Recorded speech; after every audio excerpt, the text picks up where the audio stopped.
சமீபமாய் இருப்பவர்களுக்கும் சமாதானம் சமாதானம் என்று கூறும் முதடுகளின் பலனை நான் சிருஷ்டிக்கிறேன். கர்த்தர் உங்களை குணமாக்குவார் என்ற வார்த்தையின் அடிப்படையில் தேவ சமூகத்தில் உங்களுக்கு முன்பதாக வந்திருக்கிறேன். அல்லேலூயா.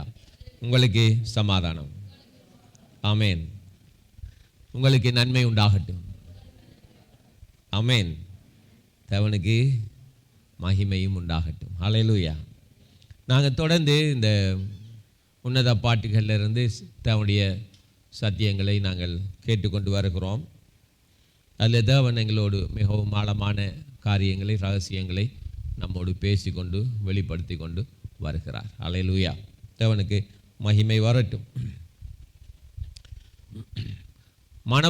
மணவாளன் இல்லாமல் மணவாட்டி ஆக முடியாது.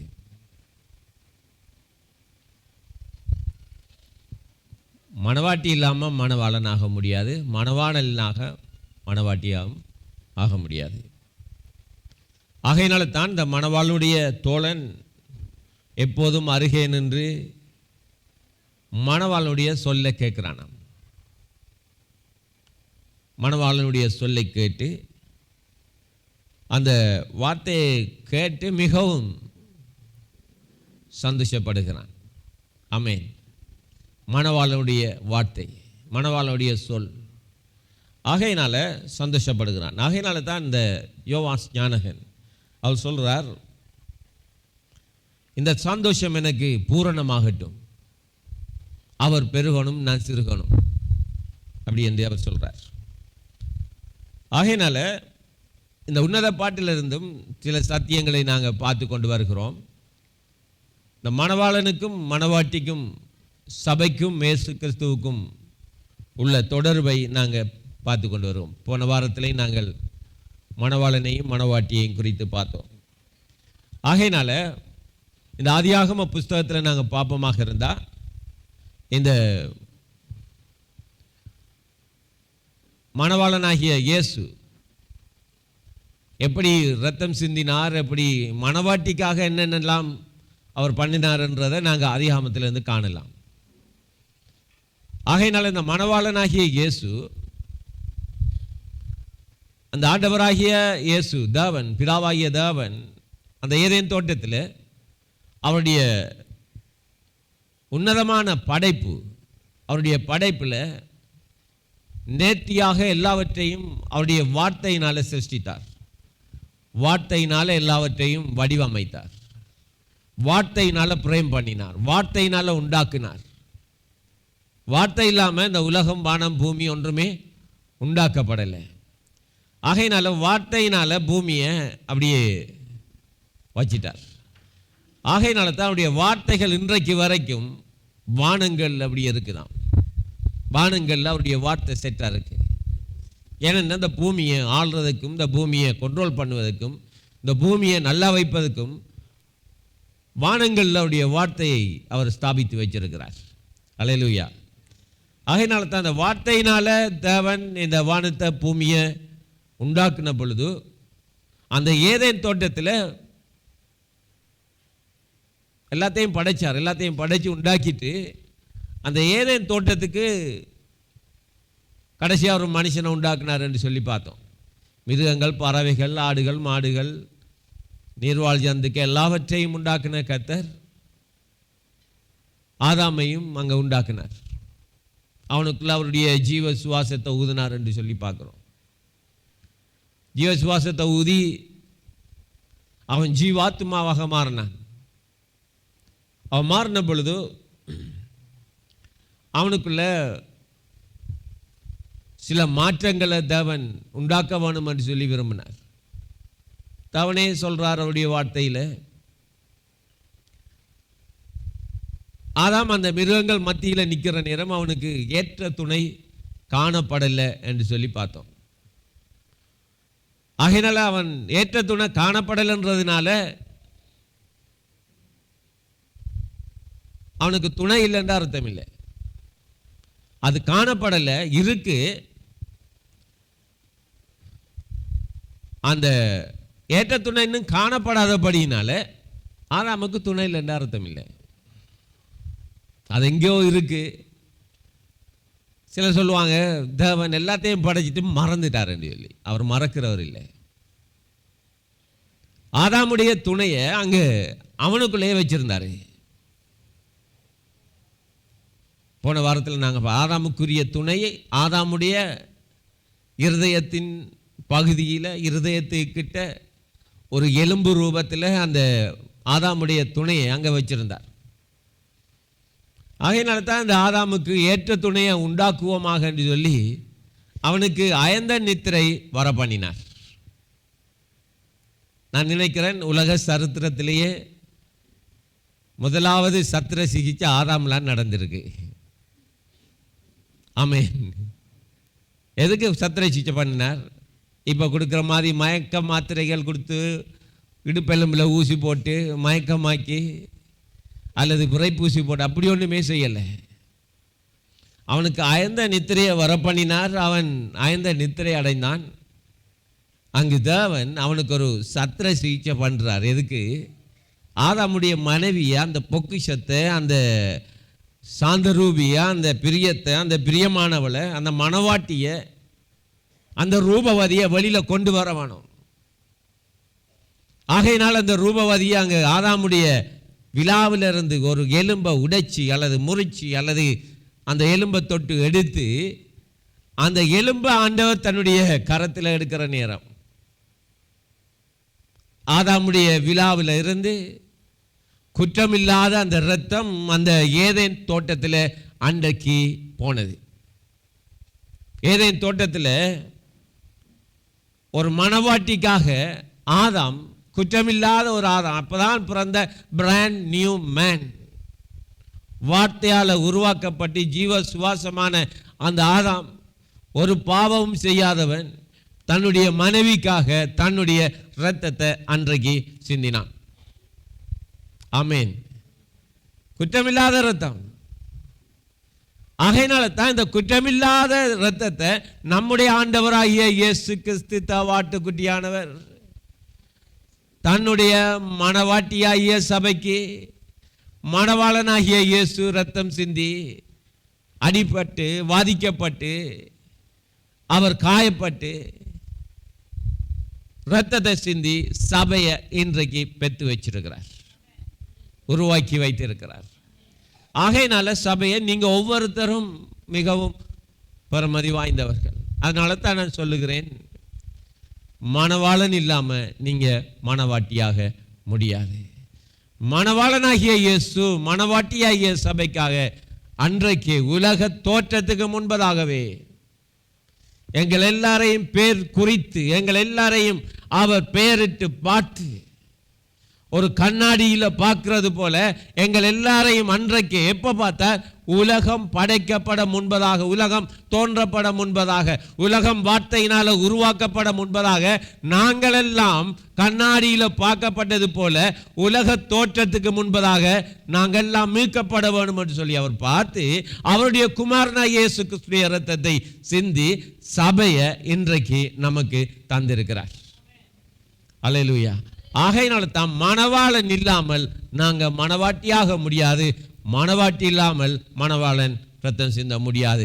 ஆகையினால தான் மணவாளனாகிய இயேசு மணவாட்டியாகிய சபைக்கு தன்னுடைய இரத்தத்தை சிந்தி இன்றைக்கு எங்களை மீட்டிருக்கிறார். அதனால தான் சொல்றார் அவர், என் பிரியமே, என் ரூபவதியே. அல்லேலூயா. ஏதோ இது சும்மா ஏதோ ஒரு ஆசை பாசத்துக்காக, லவ்வுக்காக அல்லது ஏதோ ஒரு காரியத்துக்காக தேவன் பேசல. தேவன் பேசியிருக்கிறார் என்னத்துக்கு சொன்னால், அவர் சிந்தி மீட்ட அந்த இரத்தத்தினால மணவாட்டி அவர் கண்டபடினால அந்த மணவாட்டி மேலே ஒரு மணவாளனுக்கு எவ்வளவு காதல் உண்டாயிருக்குமோ அந்த வகையான காதல் இயேசு கிறிஸ்து சபையின் மேல், எங்கள் மேல் வைத்திருக்கிறார். ஆகையினால தான் மணவாளனாகிய இயேசு மணவாட்டியாகிய சபையை இன்றைக்கு பெற்று வச்சிருக்கிறார், உண்டாக்கி வச்சிருக்கிறார். ஹல்லேலூயா. அதனால தான் இந்த யோவான் சொல்கிறான், அவர் பெருகணும், நான் சிறுகணும், அவருடைய சத்தத்தை நான் கேட்க வேணும் என்று சொல்லி அவர் அங்கு பேசுகிறார். இங்கே நாங்கள் பாப்பமாக இருந்த 5ஆம் அதிகாரம், உன்னத பாட்டுகள் புஸ்தகம் 5ஆம் அதிகாரம் அங்கே சொல்லுகிறது, என் சகோதரியே, என் மணவாளியே, நான் என் தோட்டத்தில் வந்தேன், என் வெள்ளை புலத்தையும் எந்த கண்ட வர்க்கங்களையும் சேர்த்தேன், என் தேன் கூட்டை என் தேனோடு புசித்தேன், என் திராட்சை ரசத்தை என் பாலோடு குடித்தேன். சிநேகிதரே புசியுங்கள், பிரியமானவர்களே குடியுங்கள், பூர்த்தியாய் குடியுங்கள். இப்போ என்னண்டா, இந்த மணவாளன் அவர் இந்த மேரேஜ் என்று சொன்னால் ஒரு திருமணம். இந்த மேரேஜ் திருமண உடன்படிக்கையில் ஒரு திருமணம் நடக்கிற நேரம் ஊர் உலகம் எல்லாம் சொல்கிறாங்க, திருமணத்துக்கு மாதக்கணக்குக்கு முன்பதாகவே ஆயத்தப்படுறாங்க, நிறைய காசை செலவழிக்கிறாங்க, நிறைய பிளான் பண்ணுறாங்க, நிறைய திட்டமிடுறாங்க, திட்டமிட்டு ஒரு திருமணத்தை நடப்பிக்கிறாங்க. அந்த மணவாளனும் மணவாட்டி அந்த திருமண பந்தத்துக்கு வருவதற்கு முன்பதாக அந்த திருமணம் நடைபெறுகிற பொழுது அங்கு நண்பர்கள், உற்றார்கள், உறவினர்கள், சிநேகிதர்கள், இன்னும் யார் யாரெல்லாமோ அந்த திருமண வீட்டுக்கு வந்து அங்கு ஒரு பெரிய ஒரு பார்ட்டி, பெரிய ஒரு களிப்பு, ஒரு பெரிய சந்தோஷம் அங்கு நடைபெறுகிறது. பெரிய சந்தோஷமாக மாறுகிறது திருமண வீடு. பிரியாணி போடுறாங்க, சாப்பாடு போடுறாங்க, ஐஸ்கிரீம் கொடுக்குறாங்க, நல்ல உடுப்பை வாங்கி கொள்றாங்க, நல்லா உடுத்து வராங்க, எல்லாம் அங்கே நேர்த்தியாய் நடைபெறுகிறது. இங்கே சொல்றா, என் சகோதரி, என் மணவாளியே, நான் என் தோட்டத்தில் வந்தேன், என் வெள்ளை போலத்தை என் கண்ட வர்க்கங்களை சேர்த்தேன், என் தேன்கூட்டை என் தேனோடு புசித்தேன், திராட்சை ரசத்தை என் பாலோடு குடித்தேன். சிநேகிதரே புசியுங்கள், பிரியமானவர்களை குடியுங்கள், பூர்த்தியாய் குடியுங்கள். என்னடா இது ஒரு பெரிய ஒரு பார்ட்டி, ஒரு என்ன சொல்றது, ஒரு திருமண விருந்து பார்ட்டி நடக்கிறது போல இங்கே ஒரு பார்ட்டி நடக்குது. நாங்கள் போன வாரத்தில் நாங்கள் பார்த்தோம், இந்த கடைசி வசனம் 4ஆம் அதிகாரத்தில் கடைசி வசனத்தில் நாங்கள் பார்த்தோம், வாடிய வார்த்தென்றலை வீசி கந்த பிசுங்கள் வடிய என் தோட்டத்தில் வீசி என் தோட்டத்துக்கு நேசர் வந்து தமக்கு விருப்பமானதெல்லாம் அவர் புசிக்கட்டும், சாப்பிடட்டும் என்று சொல்லி முடித்தோம். அப்போ இந்த வாடை காற்றும் தென்றல் காற்றும் அவருடைய சமூகத்துக்கு போகிற நேரம் அந்த காற்று அந்த தோட்டத்தில் பட்டு அங்கு வீசி அங்கே பரிமள தைல வாசனைகள், பல வாசனைகள், அங்கு கந்தவர்க்க வாசனைகள் எல்லாவற்றையும் அவருடைய தோட்டத்துக்கு கொண்டு போகிற பொழுது அந்த வாசனையை முகர்ந்த கர்த்தர் வந்து பார்க்கிறார், எல்லாம் நேர்த்தியாக இருக்கிறது. அதான் அந்த முதலாவது வசனம், என் மணவாளியே, என் சகோதரியே, என் மணவாளியே, நான் என் தோட்டத்தில் வந்தேன், என் வெள்ளை போலத்தை என் கந்தவர்க்கங்களை சேர்த்தேன், என் தேன்கூட்டை என் தேனோடு புசித்தேன், என் திராட்சை ரசத்தை பாலோடு குடித்தேன். சிநேகிதரை வந்த எல்லாரும் சந்தோஷமாய் புசியுங்க, குடியுங்க, ஆடுங்க, பாடுங்க, நாங்கள் அவருடைய திருமணத்தில் நாங்கள் நல்லா என்ஜாய் பண்ணுவோம். என்று சொல்லி அந்த மணவாளனும் மணவாட்டியும் அங்கே வந்திருக்கிறவர்களை கூப்பிடுகிறார்கள். அல்லேலூயா. திருமணம் எவ்வளவு முக்கியம், ஒரு திருமண உறவு எவ்வளவு முக்கியம். ஆகையினால் தான் மத்திய ஆகாயத்தில் ஆண்டவர் இயேசு கிறிஸ்து சபையை கொண்டு போக வர இருக்கிறார். ஆமென். அதற்கு முன்பு தான் நாங்கள் இங்கே பார்க்குறோம். அவர் வந்தவுடனே என்ன செய்கிறார்? பாலை என்ன செய்யாராம்? என் தேன் கூட்டை என்ன தேன் கூட்டை எடுத்து தேனோடு பூசிக்கிறாராம். அதே தேன், அந்த தேன் கூட்டில் இருக்கிற அந்த தேனையும் இறந்த தேனோட சேர்த்து பூசிக்கிறாராம். என் தேன் கூட்டை என் தேனோடு பூசித்தேன், என் திராட்சை ரசத்தை பாலோடு குடித்தேன். திராட்சை ரசம் அந்த வைனை பாலை மிக்ஸ் பண்ணி நான் குடித்தேன். இப்போ சொல்றார், சிநேகிதரே குடியுங்க, நல்லா குடியுங்க, நல்லா குடியுங்க. சிநேகிதரை புசிங்க, நல்லா சாப்பிடுங்க, பிரியமானவர்களை பூர்த்தியாக குடிங்க, நல்லா நிரம்பும் வரைக்கும், சாட்டிஸ்ஃபை ஆகும் வரைக்கும் இந்த சாப்பாட்டை சாப்பிட்டு குடிங்கன்னு சொல்றார். என்ன சாப்பாடு, என்னத்தை குடிக்கிறது? அதனால தான் சங்கீதம் 1 வசனம் என்ன சொல்லுகிறது? 1 சங்கீதம் 1 வசனம், துன்மார்க்கருடைய ஆலோசனை நடவாமலும் பாவிகளுடைய வழி நில்லாமலும் பரியாசக்காரர் உட்காரும் இடத்தில் உட்காராமலும் கர்த்தருடைய வேதத்தை பிரியாமாயிருந்து இரவும் பகலும் தியானமாயிருக்கிற மனுஷன் பாக்கியவான். அவன் நீர்க்கால் ஓரமாய் நடப்பட்டு தன்காலத்தில் தன் கனியை தந்து இலையுதாழ்கிற மரத்தை போல் இருப்பான், செய்வதெல்லாம் வாக்கியம். ஆகையால் துன்மார்க்க நியாயத்தீர்ப்பிலும் பாவிய நீதிமான்களின் சபையிலும் நிலை நிற்பதில்லை. கர்த்தர் நீதிமான்களின் வழியை அறிந்திருக்கிறார், துன்மார்க்கரின் வழியோ அழியும். நீதிமானுக்கும் துன்மார்க்கனுக்கும் வித்தியாசத்தை காண்பிக்கிறார். என்ன? நீதிமாண்ட வழி ஆசீர்வாதம், அது பாலும் தேனும் ஓடுகிற ஒரு வாழ்க்கை நீதிமானுக்கு உண்டாயிருக்க வேணும். அதுதான் வேதம் சொல்லுகிற ஒரு ஒழுங்கு. வேதம் சொல்லுகிறது நீதிமான் பாலும் தேனும் ஓடுகிற ஒரு வாழ்க்கையை இந்த பூமியில் அனுபவிக்க வேணும். ஆகையினால் தான் சொல்றார், அவன் நீர்க்கால் ஓரத்தில் நடப்பட்டு தன்காலத்தில் தன்கனியை தந்து இலையுறாய்க்கிற மரத்தை போல் இருப்பான், அவன் செய்வதெல்லாம் வாக்கியம். இங்கே சொல்றார் இந்த 1வது வசனம், என் சகோதரியே, என் மணவாளியே, நான் என் தோட்டத்துக்கு வந்தேன். என்ன தோட்டம்? நான் தான் ஒரு தோட்டம், நான் தான் கனிதரும் தோட்டம், நான் தான் தனிதரும் விருட்சம், நான் தான் ஒரு சிங்காரவனம்.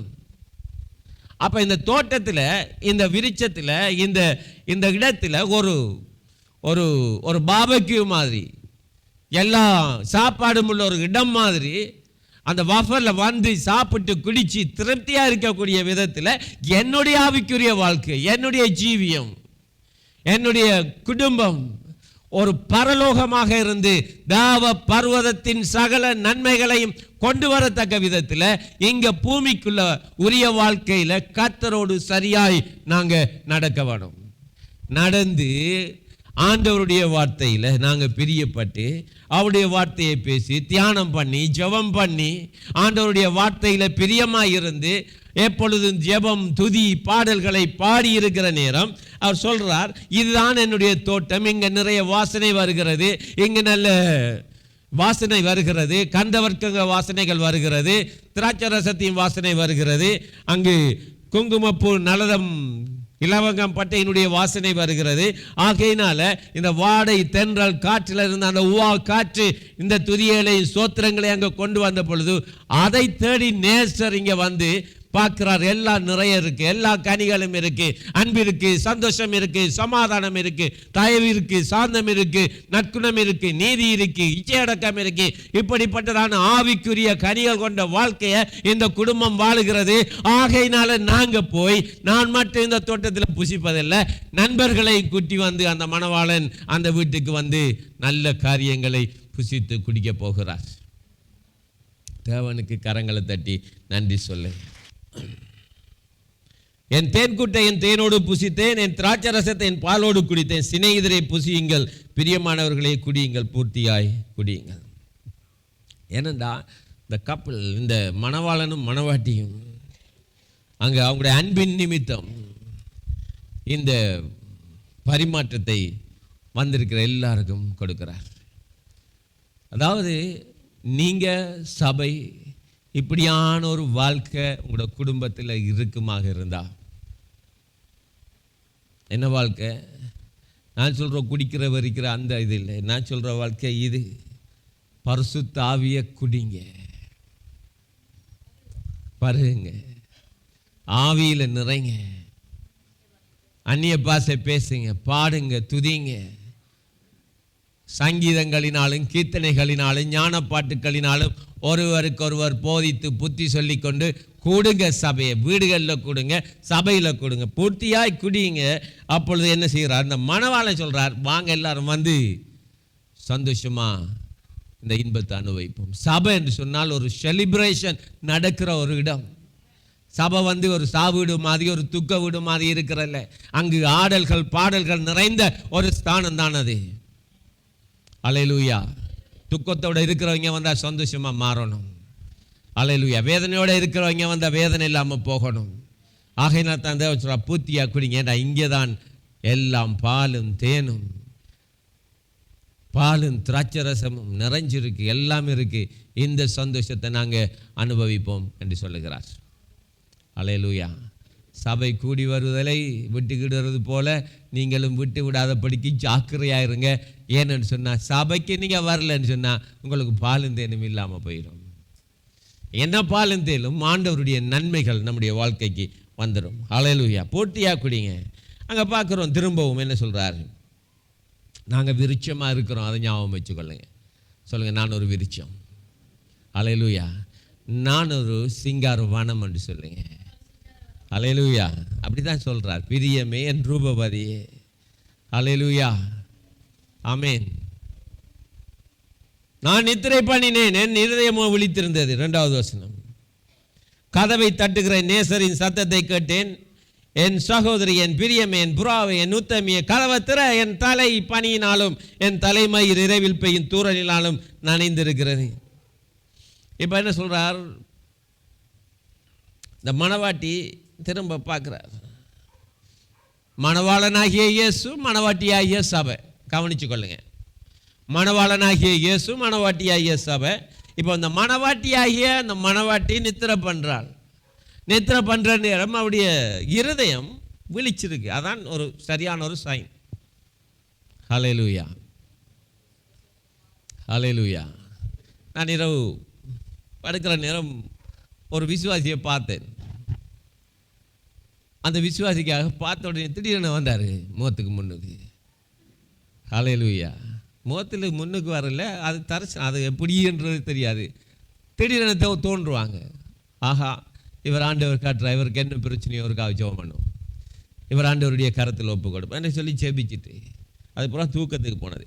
அப்போ என்ன, நான் நித்திரை பண்ணினேன், என் இருதயமோ விழித்திருந்தது. இருதயம் விழிப்பாக இருக்கணும். ஆமேன்.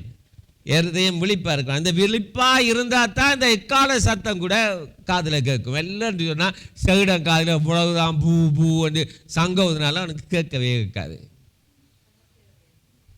எக்கால சத்தம், சொல்லுங்கள், எக்கால சத்தம் அப்படியே ரகசிய வருகையில் சபை எடுபட்டு போகணும். அல்லேலூயா. ஏனென்றால் நாங்கள் ஒரு சிங்காரவனை, நமக்குள்ள தேவ ஆவியானவர் இருக்கிறார், நமக்குள்ள அந்த பரிசுத்தம் நீதி இருக்கிறது, அந்த தேவ அன்பு இருக்கிறது. ஆகையினால நாங்கள் என்ன செய்யணுமா? விழிப்பாக இருக்கணும். ஆண்டவருடைய வார்த்தையில் சரியாக நீங்கள் வாழ்ந்துட்டீங்கன்னு சொன்னால் ஒவ்வொரு நாளைய திட்டங்கள், பிளான்கள் ஆண்டவர் உங்களுக்கு தருவார். ஆமேன். விழித்திருந்து ஜெபம் பண்ணி. நான் நித்திரை பண்ணினேன், என் இருதயமோ விழித்திருந்தேன். நித்திரை செய்கிற நல்லது, ஆனால் உங்களுடைய ஸ்பிரிட், உங்களோட ஆவி, உங்களோட ஆன்மா விழிப்பாக இருக்கணும். எல்லாம் சேர்ந்து தூங்குனீங்கன்னா ஒன்றுமே இல்லை. ஏன் எல்லாம் சேர்ந்து தூங்குறது? சரீரமும் தூங்குது, மாம்ச ஆவியும் தூங்குது, ஆத்மாவும் தூங்கு, எல்லாம் தூங்குனா அங்கே ஒன்றுமே இல்லைன்னு அர்த்தம். ஆனால் இது அப்படி இல்லை. இந்த கேஸ் இது என்னது? இதுக்கு நித்திரை வருது, நித்திரை கொள்ளுது, ஆனால் இருதயம் விழிப்பாக இருக்குது. இந்த ஆத்மா விழிப்பாக இருக்குது. பாருங்கள், நான் நித்திரை பண்ணினேன், இருதயமாக விழித்திருந்தது. கதவை தட்டுகிற நேசரின் சத்தத்தை கேட்டேன். அடிக்கடி வந்து கதவை தட்டியிருக்கிறாரு. ஆகையினால இந்த டைமும் கதவை வந்து நேசர் தான் தட்டுறார் என்று சொல்லி கதவை தட்டுகிற நேசரின் சத்தத்தை கேட்டேன். நேசரின் சத்தத்தை கேட்டோன்னே கூப்பிட்றாரு. எப்படி? என் சகோதரியே, என் பிரியமே, என் புறாவே, என் உத்தமியே, கதவை திற. அல்லேலூயா. எத்தனை பேர் மனைவிமார இப்படி சொல்கிறீங்க? என் பிரியமே, என் புறாவே, என் உத்தமி, எத்தனை பேர் அப்படி சொல்கிறீங்க? எத்தனை பேர் கோல் எடுத்து சொல்கிறீங்க? உன்னை தொட்ட நாளில் இருந்தால் எனக்கு இந்த கஷ்டம். மூதேவி அப்படி சொல்கிறாங்களா? உங்களோட மனைவி உங்களுக்கு பிரியம், உங்களோட மனைவி உங்களுக்கு உத்தமி. அல்லேலூயா. என் மனைவி என்னவா, என் பிரியமே, என் புறாவே. புறா பாருங்க, புறாவுக்கு எவ்வளோ காசில் ஒழிச்சு வளர்க்குறாங்க. கூப்பிட்டு பாருங்க, என் புறாவே, என் உத்தமியே, என் பிரியமே சொல்லி பாருங்க. அதாவது இந்த சைலண்ட் ட்ரீட்மெண்ட் குடும்பத்தில், ஒரு உறவில் இந்த சைலண்ட் ட்ரீட்மெண்ட் இருக்கக்கூடாது. என்ன சைலண்ட் ட்ரீட்மெண்ட்? இந்த சைலண்ட் ட்ரீட்மெண்ட்டில் போனீங்கன்னா பிரச்சனைக்குள்ளே போயிடுவீங்க. என்ன சைலண்ட் ட்ரீட்மெண்ட்? நான் வாராரு, வந்தால் குடிச்சிட்டு போட்டோம், தேத்தனியான்னு இருக்கு, குடிச்சிட்டு போட்டோம். அவர் வராரு, இதான் அந்த சைலண்ட் ட்ரீட்மெண்ட். அவருக்கு என்ன செய்யாமலா, நான் தேத்தனி ஊற்றி தானே வச்சிருக்கேன், குடிச்சிட்டாரா, போய்த்தாரா, எங்கேயாவது போய் தொலையட்டும். இதுதான் அந்த சைலண்ட் ட்ரீட்மெண்ட். இந்த சைலண்ட் ட்ரீட்மெண்ட் வருமாக இருந்தால் இந்த அன்பில் பிரச்சனை வரும். சைலண்ட் ட்ரீட்மெண்ட் இருக்குமாக இருந்தால், சைலண்ட் ட்ரீட்மெண்ட் என்றால் ஒரு சிகிச்சை, எல்லாம் நடக்கும், நேர்த்தியாக நடக்கும், ஆனால் இருதயம் இல்லை, ஓட்ட உடைசலாக போயிட்டு அன்பு ஷேர் பண்ணப்படலை, அன்பு கொடுக்கப்படலை. ஆகையினால இந்த சைலண்ட் ட்ரீட்மெண்டால் என்ன நடக்குன்னு சொன்னால், இன்னும் பிரச்சனை கூடுது, இன்னும் குழப்பம் கூடுது. ஆகையினால தான் என்ன பிரச்சனையாக இருந்தாலும் வெளியில் கதைக்கணும், வெளியில் கதைக்கணும், வெளியில் சொல்லணும். நாங்கள் சிஸ்டர் முந்தின நாள் இரவு ஒரு 2 மணி வரைக்கும் கதைச்சிட்டு இருந்தோம். எந்த பிரச்சனை, எனக்கு இருக்கிற ப்ராப்ளம், சபையில் இருக்கிற பிரச்சனை, சபை மக்களுக்கு இருக்க பிரச்சனை, எனக்கு எப்படி மற்றவங்க ரீட் பண்ணுறாங்க, அதால் நான் எப்படி பாதிக்கப்பட்டிருக்கேன், இதுக்கு நாம் என்ன செய்யலாம் என்று சொல்லி அவன் நான் நிறைய ஒரு 2 மணி வரைக்கும் பேசிகிட்டே இருந்தோம். நிறைய கதைச்சோம். கதையண்டா அங்கே பிரியமே, அன்பே, லவ்வே இல்லை, எல்லாம் சபையை குறித்ததானது, எல்லாம் குடும்பங்களை குறித்ததானது, உங்களை குறித்ததான, தேவராட்சியத்தை குறித்ததானது, தேவ சித்தத்தை குறித்ததான காரியங்களை நிறைய மனதில் வந்தது. நிறைய பாருங்கள், இந்த ஆத்மா வியாகுலப்பட்டு கொண்டே இருந்தது. வியாகுலம் என்று சொன்னால் அதுக்கு மொழிபெயர்ப்பு அதிகமான டீச்சர்ஸ் வியாகுலம் என்றால் அந்த ஆத்மா கொஞ்சம் அங்கலாக்கியது, துக்கப்படுகிறது, வேதனைப்படுகிறது. ஒரு டீச்சர் என்கிட்ட கேட்டான், அந்த வேதத்தை வாசித்தேன், வியாகுலம் வியாகுலம் என்றாங்க, என்ன வியாகுலம்? அவருக்கு சொன்னேன், வியாகுலம் உண்டாயிருந்தான், அதாவது எல்லாத்தையும் மனதில் வச்சு வச்சு துக்கம் அடித்து அடைச்சி வியாகுலப்படுற எல்லாத்தையும் அப்படியே உடைச்சி பரிமள தைலத்தை ஊற்றுறது போல வெளியில் கொட்டிடுங்க. சைலண்ட் ட்ரீட்மெண்ட் ஃபேமிலிக்கு சரி வராது, குடும்பத்துக்கு சரி வராது. ஆகையினால தான் அது சொல்கிறார். சைலண்ட் ட்ரீட்மெண்ட், அந்த மிஸ் அண்டர்ஸ்டாண்டிங். அதாவது இந்த மிஸ் அண்டர்ஸ்டாண்டிங் வருமாக இருந்தால் கணவன் மனைவிக்குள்ள அவங்களுடைய குடும்ப உறவு, தாம்பத்திய உறவில் கூட நிறைய பாதிப்பை கொண்டு வரும். இஞ்சி சாப்பிட்ட மாதிரி இருப்பாங்க, சிரிப்பே வராது. வாட்ஸ் ராங், என்ன இப்படி இருக்காரு, இனி திருப்பி அதை ஆராய்கிறது, ஏன் இந்த குடும்பம் இப்படி போகுது என்று துருவி போனால் இதுதான் பிரச்சனை. Silent treatment. அப்போ இங்கே அவர் என்ன சொல்கிறார், நான் நித்திர பண்ணினேன், இருதயமாக விழித்திருந்தது, கதவை தட்டுகிறேன், நேசரின் தட்டத்தை கேட்டேன். இப்போ அவர் சொல்கிறார், என் சகோதரியே, என் உத்தமியே, என் புறாவே, என் பிரியமே, கதவை திறன்னு சொல்லிட்டு திரும்ப ஒரு காரியம் சொல்கிறார், நான் இரவு சாமங்களில் வந்திருக்கிறேன், ராட்சாமங்களில் வந்திருக்கேன், தலை பனியினாலும் பனி தூரனாலும் நான் நனைஞ்சு போய் வந்திருக்கிறேன், ஆகையினால நீ கெதியா கதவை திறன்னு சொல்கிறார். இவன் என்ன சொல்கிறான், 4வது வசனம், அப்போ கதவை திற. லூக்கா 15ஆம் அதிகாரம் 7ஆம் வசனம் டக்குன்னு யாராவது ஒருத்தர் வாசிங்க, 7-10. அதுபோல மனம் திரும்ப அவசியமில்லாத 99 நீதிமான்களை குறித்து சந்தோஷம் உண்டாகிறதை பார்க்கலும் மனம் திரும்புகிற ஒரே பாவியின் நிமித்தம் பரலோகத்தில் மிகுந்த சந்தோஷம் உண்டாயிருக்கும் என்று உங்களுக்கு சொல்லுகிறேன். அதாவது ஒரு குடும்பம், ஒரு ஃபேமிலி அல்லது எதுவாக இருந்தாலும் ரிப்பண்டன் மனம் திரும்புகிற ஒரு காரியம், ஒரு பகுதி இருக்குது. அங்கே தான் இந்த தேவ பிரியம் வரும், தேவ சித்தம் வரும், தேவ எண்ணம் வரும், தேவ நட்பு வரும். அங்கே தான் அன்புகள் பரிமாறப்படும். அல்லேலூயா. பாருங்க, அன்றையும் ஒரு ஸ்திரீ 10 வெள்ளிக்காசை உடையவளாக இருந்தால் அது ஒரு வெள்ளிக்காசை காணாமல் போனால் விளக்கை கொளுத்தி வீட்டை பெருக்கி அதை கண்டுபிடிக்கும் வரைக்கும் ஜாக்கிரதையாக தேடாமல் இருப்பாளோ. அப்போ என்னென்னா, இந்த 10 வெள்ளிக்காசு அவளுக்கு திருமணம் நிச்சயிக்கிற நேரம் இந்த காசை கொடுப்பாங்களாம், இந்த வெள்ளிக்காசை கொடுப்பாங்க. அந்த வெள்ளிக்காசை அவள் திருமணம் முடியும் வரைக்கும் பத்திரமா காப்பாற்றி கொள்ளணும், துளைச்சிடக்கூடாது. துளைஞ்சிட்டா வாழ்க்கை துளைஞ்சிடும். அந்த மணவாளன் கொடுத்த அந்த பணத்தை காப்பாற்றுற பெரிய பொறுப்பு நமக்கு இருக்கு. இந்த காணாம போன காசு அவளோட வாழ்க்கை, அவருடைய ஜீவியம், நித்திய ஜீவியம் வரைக்கும் போற ஒரு பகுதி. துளைச்சிட்டாளன்னு சொன்னா வாழ்க்கையை துளைஞ்சிடும். ஆகையினால தான் எங்களுடைய ஆவிக்குரிய வாழ்க்கையை துளைக்காதபடிக்கு கவனமாக பார்த்து கொள்ளணும். நம்மகிட்ட தந்திருக்கிறார் எல்லா வரங்களை, எல்லா கிஃப்ட்டுகளை, எல்லா நன்மைகளை தந்திருக்கிறார். இங்கே அவர் கதவை தட்டுற நிறைவில் என்ன சொல்கிறாருன்னா, நான் இப்போ தான் வஸ்திரத்தை கழட்டி போட்டேன், நான் எப்படி அதை திரும்ப உடுப்பேன், என் பாதங்களை கழுவினேன், நான் எப்படி அவைகளை திரும்பவும் அழுக்காக்குவேன். இப்போ தான் எல்லாம் குளிச்சு நான் உடுப்பு மாற்றி கைக்கு காலுக்கெல்லாம் கிரீமெல்லாம் பூசி இப்போ தான் பெட்டில் வந்திருக்கேன். நீங்கள் வந்துட்டு கதவை தட்டுறேன்னு இந்த நேரத்தில் ஒன்று முள்ளங்காதால இருக்கீங்க. அப்போ இது என்னடா, இந்த பின்மாற்றம் அடைகிற, அதாவது கிறிஸ்தவ வாழ்க்கையில் எல்லாம் ஆஹா ஊஹு ஆச்சா பூச்சா 64 வாஹா ஊன்னெல்லாம் இருப்பாங்க. பிரச்சனைகள், போராட்டங்கள், சில இடையூறுகள் வார நேரம் அப்படியே காத்து போன வாழும் புஷ் கண்டு போயிட்டா அப்படியே கிடக்குற. புறஎலும்பித்து பார்க்கறது, இயேசுவை தான் பார்க்க, இந்த இயேசு தான் பிரச்சனை, இவரெல்லாம் பிரச்சனை. அவர் சொல்றா உத்தமி புறா கதவத்திரன்றா, அவர் ஒன்றுலாம் பிரச்சனைன்னு சொல்லு சபை.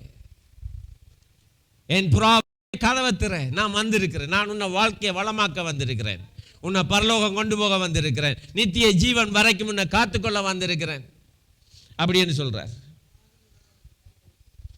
பாருங்க,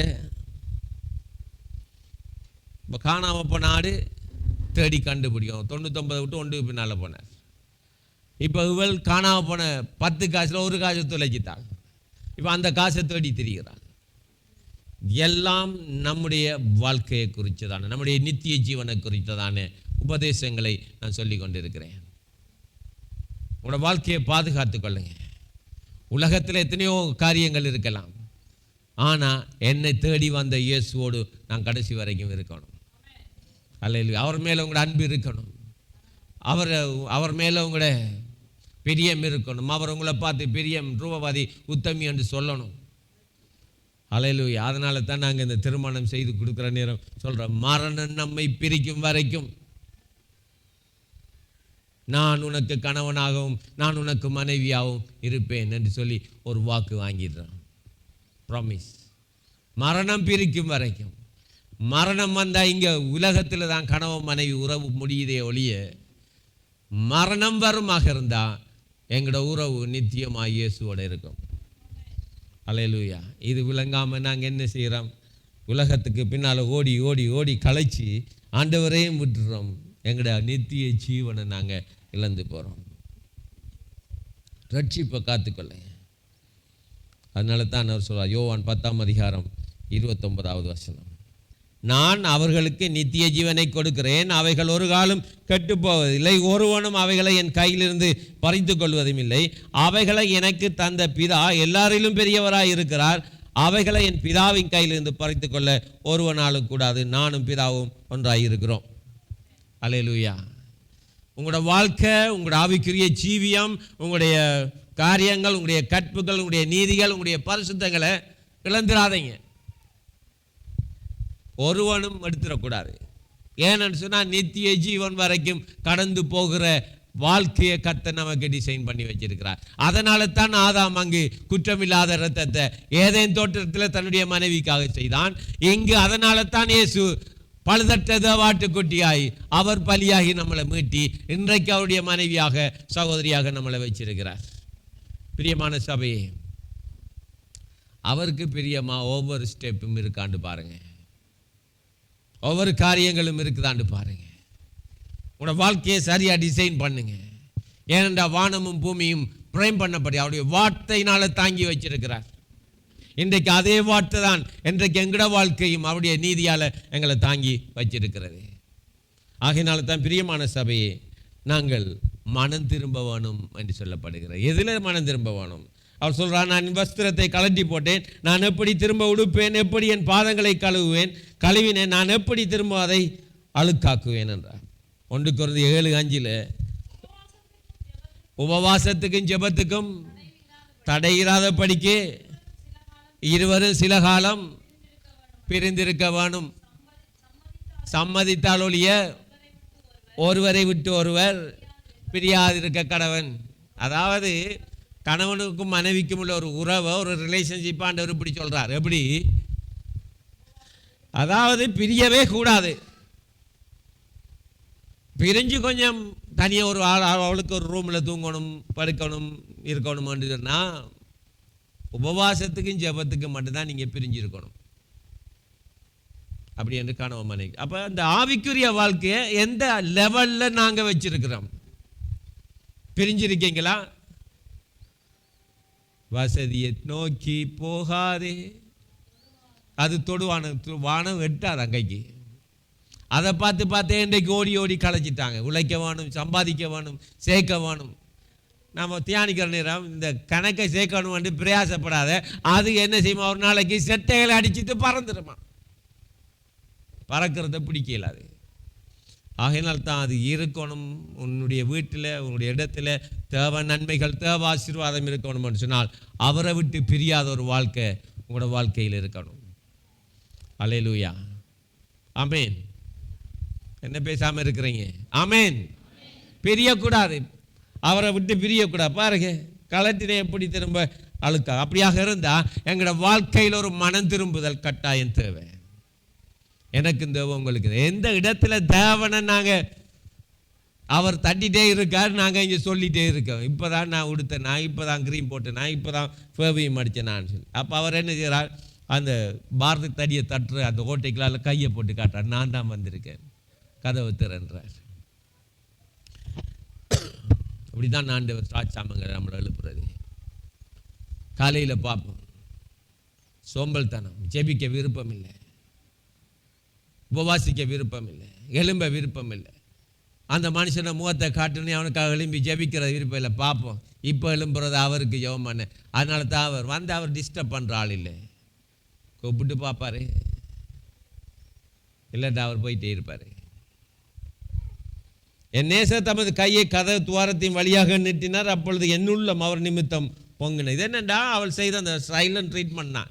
அவளுக்கு அலுப்பு, அவளுக்கு இயலாது, அவளுக்கு முடியாது என்று சொல்லிட்டு சாட்டு போக்கு சொல்கிறாங்க. என்ன, இப்போ தான் குளித்தேன், நான் இப்போ தான் நைட்டி போட்டேன், நான் இப்போ தான் க்ரீம் போட்டேன், நான் இப்போ தான் பர்ஃப்யூம் அடித்தேன், நான் நிலம் எல்லாம் புழுதியாக இருக்குது, இறங்கிட்டு நடந்து வந்தால் கால் ஊற்றி ஆயிரும். காலை பற்றி கவனிக்காதீங்க, நடங்க. ஆமென், அல்லேலூயா. பாருங்க, அப்போ அவர் என்ன செய்ய, நேசருக்கு பிறகு என்ன செய்கிறார்? மனம் கேட்கல. கதவை திறக்கிறதுக்கு எழுந்தேன், பூட்டின கைப்பிடிகள் மேல் என் கைகள் இருந்தது, வெள்ளை போலவும் என் விரல்களில் இருந்தது வாசனை உள்ள வெள்ளை போலவும் படிந்தது. ஆண்டவர் இயேசு பிடித்தான். ஏதோ நன்மை இருக்குன்னு வாரார், ஒன்றுமே இல்லை வீட்டில். உங்களோட வாழ்க்கையில், உங்களோட இருதயத்தில், உங்களோட குடும்பத்தில் அவர் தேடி வாரா ஏதாவது கிடைக்குமாண்டு. 1000 சாட்டு போக்கு, எவ்வளவு கஷ்டம், எவ்வளவு குழப்பங்கள், எவ்வளவு கோளாறுகள், எவ்வளவு பஞ்சங்கள், எவ்வளவு தருத்தனம், எவ்வளவு வறுமை, எவ்வளவு பின்னடைவில் இருந்தேன்னாங்க. கடவுள் இல்லாமல் இருந்தோம், இயேசு இல்லாமல் இருந்தோம், காணாத கண்டதுக்கு பின்னாலே எல்லாம் தெரிஞ்சோம், வாழ்ந்தோம், எப்படியோ வாழ்ந்துட்டு ரிப்பேராக போய் கிடந்தோம், வாழ்க்கையே சரியில்லை, எல்லாம் குழப்பம். இப்போ அவர் மணவாளனாகிய இயேசு அவருடைய இரத்தத்தால் எங்களை கழுவி சுத்திகரித்து இப்போ மீட்டு வச்சிருக்கார், எங்களை ஆசீர்வதிக்க வச்சிருக்கார். அதனால் வந்து கதவை தட்டுறேன், என் பிரியமே, என் ரூபவதியை கதவை தரேன், என்ன செய்ய போகிறீங்க? அதுலேயும் 1000 சாட்டு போக்கு, மழை, வெயில், காற்று, பிள்ளைகள் பிஸ்கட் கேட்கும், காணிக்கைக்கு காசு இல்லை, இப்படியான்னு சொல்லி 1000 சாட்டு. அவர் சொல்கிற கதவை திற பிரியமே, என் உத்தமியே கதவை திற. அவர் போயிட்டார் பார்த்துட்டு. அப்போ என் நேசருக்கு கதவை திறந்தே, நேசரை இல்லை போய்விட்டார். அவர் சொன்ன வார்த்தையால் என் ஆத்துமா சோர்ந்து போயிட்டு. 6வது வசனம், அவரை தேடினேன், அவரை காணவில்லை, அவரை கூப்பிட்டேன், அவர் எனக்கு மறு உத்தரவு கொடுக்கவில்லை. 3வது அதிகாரம் 1வது வசனத்தில் சொல்லுது, ஆத்மநேசர் வரலையாம் ஒரு நான் வீட்டுக்கு வரலன்னு சொன்னே. அவள் என்ன செய்கிறார்? ராட்காலங்கை படுக்கையில் ஆத்மநேசர் தேடினே, காணல். அவரை தேடி வீதியில் செக்யூரிட்டி அங்கே இங்கே எல்லாம் கேட்டு சொன்னாங்க சொல்லி அவளை கண்டுபிடிச்சே வீட்டுக்கு கொண்டு வந்துட்டால். இப்போ அதே சிச்சுவேஷன் வருது, அவர் வந்துட்டார், இவர் போய்த்தார் வந்தவர். இப்போ இவள் என்ன செய்கிறான்டா? தேடி திரிகிற நேரம் அங்கு காவலாளியை கண்ட உடனே காவலாளி அவளை அடித்து, அவளை காயப்படுத்தி, அவளுடைய முகத்தை மூடியிருந்த அந்த முக்காட்டை கிழிச்சு, அவர் மெய்யாகவே நம்முடைய பாடுகளை ஏற்றுக்கொண்டு துக்கங்களை சுமந்தார், அவருடைய தழும்புகளால் சுகமானோம். அவர் வாதிக்கப்பட்டார், அடிக்கப்பட்டார், காயப்பட்டார். அவருடைய முதுகு படைச்சாலையை போல, உழவன் மெய்ப்பன் அந்த உழவன் உழவடித்த வயலை போல முதுகெல்லாம் கிழிக்கப்பட்டிருக்கு. இது என்ன இப்படி அழகானவர், அழகா இருந்தவர், சௌந்தரியமா இருந்தவர், அவருக்கு அழகும் இல்லை, சௌந்தரியம் இல்லை, அவர் இப்படி அலங்கோலமா நிற்கிறார் என்று சொல்லி ஏசாயத்திக்கு பார்க்கிறான். உங்களுக்காகத்தான், எனக்காகத்தான் அவர் போயிட்டார். அவர் தான் அந்த இரத்தத்தை சிந்தி உங்களை மீட்டு இருக்கிறாரு. அல்லேலூயா. உங்களை மீட்டு இருக்கிறார் பிரியமான சபை, உங்களை மீட்டு இருக்கிறார். உங்களுக்கு நல்ல ஈவுகளை தந்திருக்கிறார், நல்ல வாழ்க்கையை தந்திருக்கிறார், நல்ல குடும்பத்தை தந்திருக்கார், நல்ல கணவனை, நல்ல மனைவியை தந்திருக்கார், நல்ல வாழ்க்கை, நல்ல தொழில், எல்லாவற்றையும் உங்களுக்கு தந்திருக்கிறார். வசதியும் வாழ்ப்பும் வந்தவுடனே ஆண்டவரை மறக்கிறது. அவர் போயிட்டார் பாரு. என் நேசருக்கு கதவை திறந்த நேசரம் இல்லை. அவர் சொன்ன வார்த்தை என் ஆத்துமா சோர்ந்து போயிட்டு, அவரை தேடினேன், அவரை காணவில்லை, அவரை கூப்பிட்டேன், அவர் எனக்கு மறு உத்தரவு கொடுக்கல. அதுதான் சொல்றோம். என்னண்டா, நானும் ஜெபம் பண்ணிட்டேன், ஒன்றும் தரல, அவரு எல்லாம் தந்தாரு, இப்ப தரல. ஏன்? மறு உத்தரவு இல்லை. என்ன காரணம்? மறு உத்தரவு. ஜெபத்துக்கு பதிலாததுக்கு என்ன காரணம்? ஏன்? என்ன பிரச்சனை? உங்களோட ஜெபத்துக்கு, என்னுடைய ஜெபத்துக்கு பதில் இல்லைண்டா ஏதோ பிரச்சனை நமக்குள்ள இருக்கு. இயேசுவுக்குள்ள பிரச்சனை இல்லை. அவர் தேடி வந்திருக்கிறார், நீங்க வீட்டில் இல்லை. அவர் தேடி வந்திருக்கா, கதவு திறக்கல. அவர் தேடி வந்திருக்கா, உங்களோட வாழ்க்கையில இயேசு இல்லாம போயிட்டார். ஆகையினால் தான் அவர் துக்கத்தோட போயிட்டார். திரும்பிட்டு கூப்பிட்டு பார்த்துட்டு சொன்ன வார்த்தையால் என்ன சொன்னார்? கதவை திற. என்ன சொன்னார்? வார்த்தையால் என்ன சொன்னார்? என் தலை பனியினாலும் என் தலை பனி தூரலினாலும் நான் நனைஞ்சு போய் வந்திருக்கிறேன், காயப்பட்டு வந்திருக்கேன், உனக்காகத்தான் எல்லாம் அடிக்கப்பட்டு வந்திருக்கிறேன், பாதிக்கப்பட்டு வந்திருக்கிறேன், ஆணிகள்ல கடாவப்பட்டு வந்திருக்கிறேன், ரத்தம் சிந்தி என்னுடைய அழகெல்லாம் இழந்து நிற்கிறேன், உனக்காகத்தான் சபையே. இப்ப சொல்றா, தேடி கூப்பிட்டு காணலையா, அவர் எனக்கு மறுத்த. என்ன கூப்பிட்ட? அப்பா என்று கூப்பிட்டுருப்பார். தேடினேன், தேடிட்டு அப்பா பிரியமே, என்ன பிரியபதி, பிரியபதி, ரூபவதி, பெண்புறாவே, உத்தமி என்று கூப்பிடுவே. அப்பா எங்கப்பா போனேன் என்று சொல்லி கூப்பிடுறாரு. அவர் வாயை திறக்கல, அவர் ரோஷக்காரன். நகரத்தை திரிகிற காவலா என்னை கண்டு அடித்து என்னை காயப்படுத்தினார்கள். அலங்கத்தின் காவக்காரர் என்மேல் இந்த போர்வை எடுத்துக்கொண்டாங்க. போர்வையா இருக்கான். போர்வை எதுக்கு? ஒரு மானம், ஒரு கற்பு, எங்களுடைய சரீரம் மூடப்படணும். அவன் என்ன செய்யறான்? எல்லாத்தையும் கிழிச்சு பிசாசு என்ன செய்யறான்? வாதிக்க ஆரம்பிக்கிறான். எங்களுக்கு நீதியும் வஸ்திரம், பரிசுத்த வஸ்திரம் எல்லாவற்றையும் ஆண்டவர் தாரார் நமக்கு. பிறகு கேட்குற அடியெல்லாம் வாங்கிட்டு போய் குமாரத்திகள்கிட்ட கேட்குறாரு, குமாரத்திகள் என் நேசரை கண்டிருக்கேன், நான் நேசத்தால் சோகமடைந்துக்க என்று அவருக்கு சொல்லும்படி உங்களுக்கு ஆணையிடுகிறேன். நான் அவர் மேலே வச்ச பாசத்தால் நான் திரும்ப வந்திருக்கிறேன். எனக்கு ஒரு மன்னிப்பு வேணும் ஆண்டவரே, என்ன மன்னிங்க ஆண்டவரேன்னு சொல்லி அவள் என்ன செய்கிறாள், ஸ்திரீகளின் ரூபபதியே மற்ற நேசரை பார்க்கலாம் நேசர் எப்படிப்பட்டவர்ன்னு சொல்லி கேட்குறாங்க. அப்போ அவளுக்கு எல்லாம் தெரியும் அவரை பற்றி. நேசர் எதனால் விசேஷித்த, நேசர் வன்மையும் சிவப்புமானவர். அல்லேலூயா. 10,000 பேர்களில் சிறந்தவர். அவர் தலை தங்கமயமாய் இருக்கிறது, அவர் தலைமயில் சுறுசுறுலாகவும் காகத்தை போல் கருமயமாய் இருக்கிறது. அவருடைய கண்கள் தண்ணீர் நிறைந்த நதிகளின் ஓரமாய் தங்கும் புறாக்கண்களுக்கு ஒப்பானவைகளும் பாலில் கழுவப்பட்ட நேர்த்தியாய் பதிக்கப்பட்டதுமாய் இருக்கிறது. அவர் கன்னங்கள் கந்தவர்க்க பாத்திரங்களைப் போலவும் வாசனை உள்ள புஷ்பங்களைப் போலவும், அவர் உதடுகள் லீலி புஷ்பங்களைப் போலவும் போன்றது, வாசனை உள்ள வெள்ளை போலவும் அதிலிருந்து வடிகிறது. அவர் கரங்கள் படிக பச்சை பதித்த வெள்ளை போலங்களைப் போல் இருக்கிறது. அவர் அங்கம் இரத்தின நீலம் இரத்தினக்கால் இழைத்த பிரகாசமான யானை தந்தம் போல் இருக்கிறது. அவர் கால்கள் பசும்பொன் ஆதாரங்கள் மேல் நிற்கிற வெள்ளைக்கால் தூண்களைப் போல் இருக்கிறது.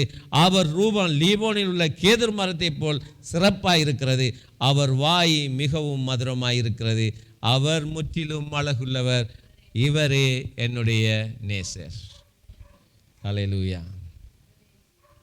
அச்சிருந்து ஆணியவர் அச்சிருந்து ஆணியாக அவரை அப்படியே அவளுக்கு தெரியும். அவர் எப்படிப்பட்டவர், எப்படி நிறமுள்ளவர், எப்படி வாசனை உள்ளவர், எப்படியான உயரம், அப்படியே கை கால் எல்லாவற்றையும் அப்படியே சொல்ல. இவர் தான் 1000 பேரை கொண்டு வந்து நிப்பாட்டுங்க, 10,000 பேரை நிப்பாட்டுங்க, ஆனா என்னுடைய நேசர் என் இயேசு சிறந்தவர். கண்களை மூடுவோமா?